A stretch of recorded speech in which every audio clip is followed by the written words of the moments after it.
Okay, continue. So CF number 15. The blessing that one recites on Tefillin remains in effect until the fulfillment of Mitzvah is interrupted. One application of this halacha is discussed in this CF. Okay, so let's see. If a person removes his Tefillin because he needs to go to the bathroom, when he puts them back on again, he must recite blessing on the Tefillin again. Okay, so let's read commentary and we're going to explain. So basically, it's often happen like during the shachris when it's too long and stuff like that. So a person needs to go to the bathroom. So he needs to say blessing, but only, I would say, only if he is allowed to say blessing. If he's not allowed to talk, so he's not allowed to say blessing. He just put tefillin and say blessing later on. Okay, commentary. Chaye Adam 13:6. Okay, since it is forbidden to wear tefillin in the bathroom, taking the tefillin off before relieving oneself considered the interruption or fulfillment of the mitzvah. Okay. Okay, so just to remind ourselves, so what we say about talis. About talis, we said it is technically the article of clothing, and you're allowed to wear it in the bathroom, but we don't, because we explained there that because it's this one hand article of clothing, but you were only doing it for a mitzvah of praying, so it's like highest status. So that's why we take it off. But since we're not obligated and we have in mind to put it on back on, so we don't say blessing on the talis. Wait, okay. So two parts. So first, every time we put on the tefillin, we have to say a bracha, correct? Yes. Yeah. Okay, so my question is, let's say there was a person who took off the tefillin and put it back on, like every minute. Does it start counting as saying Hashem's name in vain? Because let's say he was just, started not for any. Okay, yeah, but let's look at the root of the question. Why would he do that? I don't know, but would it count as that's an avera in itself, probably? But I'm exactly. I think that's the root of the issue is there. I mean, he's putting himself in that situation, so he's obligated to say blessing. So that's the issue. So I would say it's unnecessary blessing. There's two different blessings. One is in vain. One is unnecessary blessing. I give you one example. So the guy decided to eat apple and a pear, right? So it's the same blessing, right? Fruit of the tree. So he ate apple or half of the apple and decided I don't want to eat it longer, and he made the bracha on the apple and they started eating pear. So it is unnecessary bracha. You understand? This bracha on the apple covered the pear. Why? What are you doing this? So for sure, it's not proper. Does unnecessary is the avera for unnecessary like as great or less? No, it's less. It's less, but it's still not good. So I mean, since it is avera, and we said many times what is the punishment for avera? Inaza avera. So even smaller one is going to bring bigger one. Yeah. So that's the rationale. So don't do even the smaller one. Okay. So when he takes out tefillin, so he said blessed. But if you saw in the shul or somewhere that people put two tefillins, so one is Rashi or our regular, and one is Rabbeinu Tam. So on the second pair they do not say blessings. Not because they cover, because there is doubt whether or not they have to put it. So it's different reason why they don't say. Okay.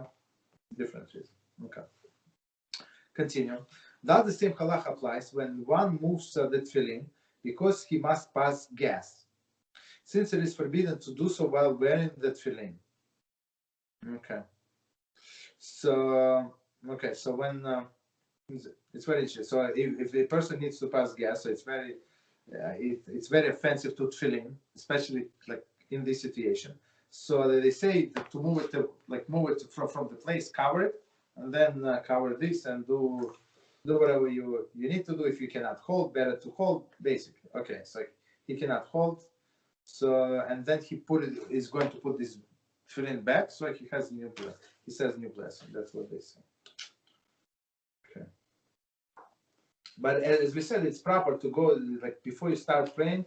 go and check yourself. Maybe you need to go to the bathroom. I mean, don't put yourself in the situation. Continue.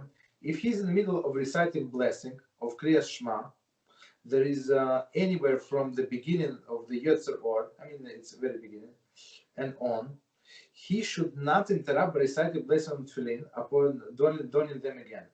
So as we said, I mean, he want to go in the bathroom, so it's proper not to pray. The most proper not to pray Shmona Esrei when you wanted to go to the bathroom. Of course, Shema is also important, but okay, Shmona Esrei is a little higher level.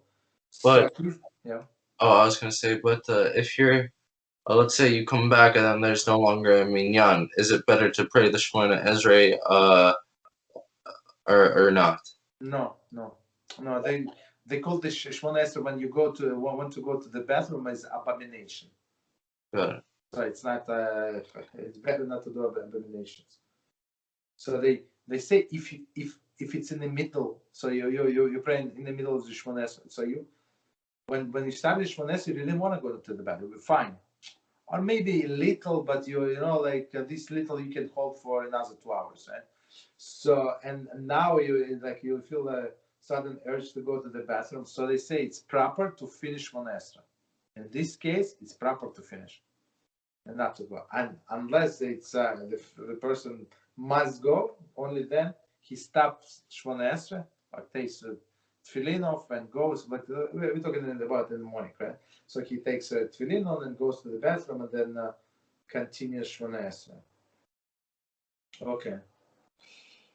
So continue. Rather, he should put them on back, on without reciting blessings. I mean, if he left in the middle of Shema, when he's not allowed to interrupt, right? Without blessing. And after Shmona Esrei prayer, he should handle them, that is, move them in proper position, and recite blessing upon them. So that's okay. We're going to read this. So that's a basic procedure. So even like, for example, you need to pray very early in the morning, and it's not time yet to put tefillin. So, but you want to put tefillin anyway. So you're allowed to put without saying blessing, like after dawn, right? But before the proper time to put tefillin. So you put, but you don't say blessing. And when the time comes and let's say you're allowed to say, so you just move it a little from out of the place. So now it's like when it's not in the place, as we learned last time, when not in proper place, it's like not there at all. You understand? So you move it, put it back in the place. This, like what I do, I just lift a little, so it's not on my head, and I put my head, and you can say blessing, basically. That's what it is. So you put it aside, you say the blessing, and then you put it back. That's the procedure side. Okay. Okay, so commentary. Sichava Mishnah Brura 66:15, which states that one may recite blessing between section, blessing Kriyas Shema. Okay, so it's after the first paragraph and second paragraph, we can say, we can answer Amen. For example, if you need to answer Amen, so or some other things you can answer between the paragraphs. Okay.